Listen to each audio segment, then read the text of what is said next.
When you hop on a bus, you're stepping into this whole system that's designed to keep you safe. But here's the thing, that system isn't just about the driver or some far off control center, it includes you. Today, we're breaking down why safety on public transport is a team effort, and your role is one of the most important. All right, let's just get straight to it. If an emergency happened on your bus right now, would you know exactly what to do? Knowing the answer, well, that's the difference between a calm, orderly evacuation and total chaos. So let's get into the plan right now. So think about it.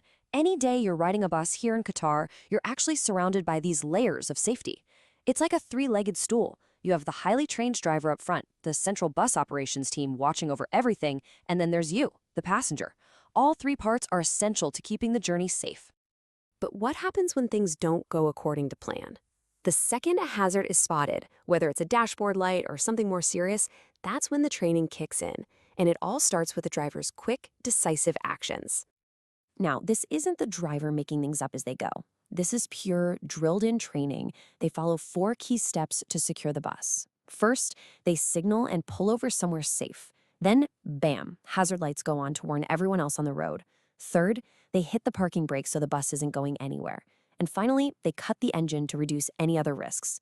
It's a calm, step-by-step process to get the situation under control. Okay, so let's put ourselves in the driver's seat for a second. From right here, they are the leader, the first responder, and they're responsible for every single person on board. Their calm, professional training, that is your absolute first line of defense. Okay, so the bus is stopped and secured. What's next? Communication. And it has to be fast and crystal clear. Think of it like this. Information has to go out to the passengers, and at the same exact time, it needs to go back to the central command center that's coordinating everything. This is the announcement you're going to hear. It's designed to be calm, clear, and direct. And you've got to listen really carefully to that key phrase. Leave your belongings. I mean it. That's not a suggestion. It's an absolute must to make sure the exits aren't blocked or slowed down. So while you're taking that in, the driver is already on to the next critical step. They're making a call, opening up another equally important line of communication. Right, so they're on the radio to the bus operation center, or what they call the BOC. Just imagine the BOC as the eye in the sky for the whole bus network. The driver quickly gives them the critical info, their bus number, exactly where they are, and what's going on. The BOC then logs everything, confirms their GPS, and, this is key, immediately starts dispatching help. All of this is happening before a single person has even stepped off the bus. And that brings us to the most critical part of this whole thing. The part where every second counts, the evacuation itself. The goal here is to get everyone off safely, and that takes speed and coordination from everyone. Just 60 seconds, that's the goal. And look, that might sound impossibly fast, but there's a really good reason for it.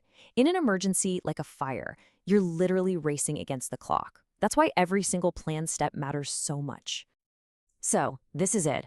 This is where you come in. What's your job in these 60 seconds? Number one, stay calm. Seriously, panic spreads, but you know what else spreads? Calm. Leave your stuff, listen to the driver's instructions, and remember, you're all in this together. Help out the people around you, especially anyone who might be struggling a bit. And don't be surprised if you hear the driver say this exact phrase. It's just a powerful reminder that this isn't about just saving yourself. It's about everyone getting out safely, together.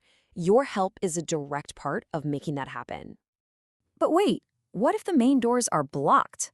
What then? Well, there are backup plans. Redundancies are built right into the bus. The driver can tell you to use the rear emergency exit. And if that's not an option, you'll see those little red hammers on the pillars. On the driver's command, those are for breaking the emergency windows. The point is, there's always a way out. Okay, so everyone's off the bus. Phew! But wait, we're not done yet. What happens right after you get off is just as crucial to make sure everyone is safe and, importantly, accounted for. So as soon as your feet hit the ground, the first thing you need to do is move away from the bus. We're talking at least 30 meters. This does two things. It gets you clear of any danger from the bus itself, and it clears the way for emergency crews to get in and do their jobs. The driver will guide everyone to something called a muster point. It's really just a fancy term for a safe gathering spot, and it has one super important job, making sure every single person is accounted for. The driver will do a head count there to make sure nobody got left behind. And this is where the communication loop closes. The driver reports that final head count plus any injuries straight back to the BOC. Now, everyone is confirmed safe, everyone's accounted for, and the support teams know exactly what they're dealing with. So, when you look at the whole process, from start to finish, you see it's really this seamless partnership. It's like a chain, and every single link, from the control room to the driver, all the way to you, is absolutely essential. It really boils down to this, doesn't it? The driver is the leader on the ground. The BOC is the coordinator from above. And you? Your calm cooperation is what makes the whole thing work. Each role is just as important as the next. Look, at the end of the day, knowing this stuff is the first step to being prepared. It transforms you from just a passenger into an active partner in safety, not just for you, but for everyone on that bus. So the real question is, now that you know what to do, are you ready to be that partner?